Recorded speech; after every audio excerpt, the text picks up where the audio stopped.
From VOA News in Washington.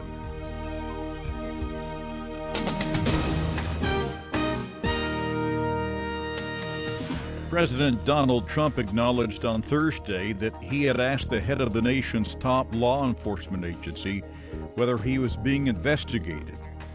FBI Director James Comey was fired by Trump on Tuesday, creating a political firestorm and raising questions in some circles about a constitutional crisis. In an interview with NBC News, Trump said he asked the then FBI Director Comey, "If it's possible, would you let me know, am I under investigation?" He said, "You are not under investigation." In the television interview, President Trump repeated, "I am not under investigation," when asked about Comey's sworn testimony that there is an ongoing investigation into his 2016 presidential campaign and possible collusion with the Russian government.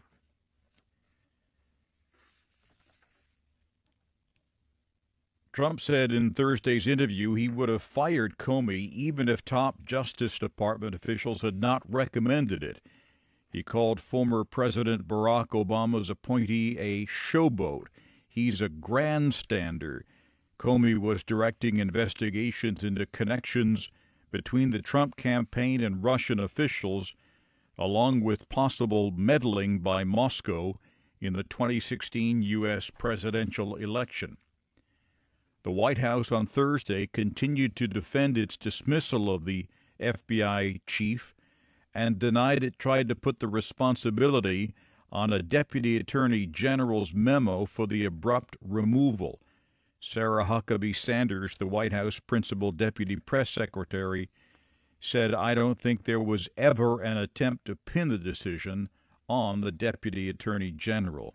However, she had earlier asserted that Trump's firing decision was based on the memo. You're listening to news from the Voice of America in Washington.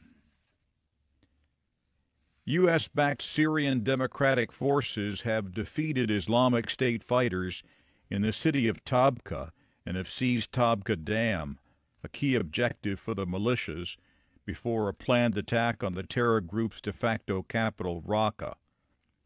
The SDF, a multi-ethnic group which includes Kurdish fighters and Syrian Arab coalition fighters, had been battling Islamic State for weeks in Tabqa, about 40 kilometers west of Raqqa, with the help of coalition airstrikes and U.S. Special Forces advisors. U.S. Colonel John Dorian said in a Central Command statement released Thursday, "This is yet another victory by the SAC and the SDF, one of our most committed and capable ground force partners in the fight against ISIS."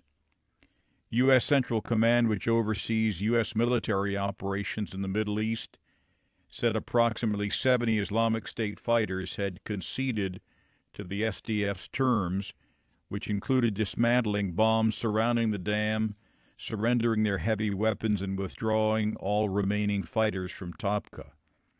Central Command said the SDF accepted the IS surrender in order to protect innocent civilians and to preserve the Tabqa Dam infrastructure, which hundreds of thousands of Syrians rely on for water, agriculture, and electricity.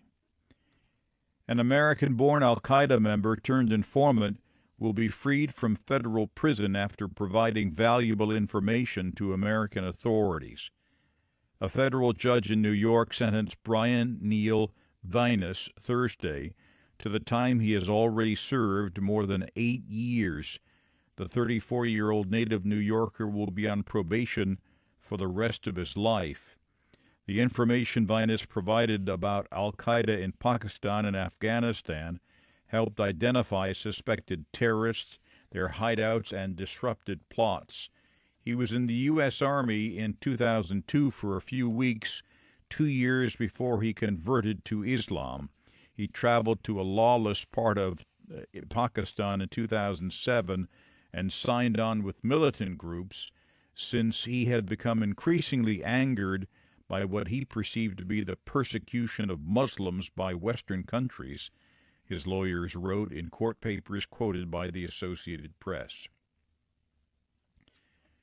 U.S. immigration authorities said Thursday a 6-week-long nationwide crackdown has ended with nearly 1,100 arrests of members of some of the country's most dangerous gangs. Immigration and Customs Enforcement says the suspects include 445 foreign nationals from 21 countries, including those in Latin America, Asia, Africa, and Europe. Large amounts of drugs, guns, and nearly $500,000 in cash were also seized during raids in a number of large U.S. cities.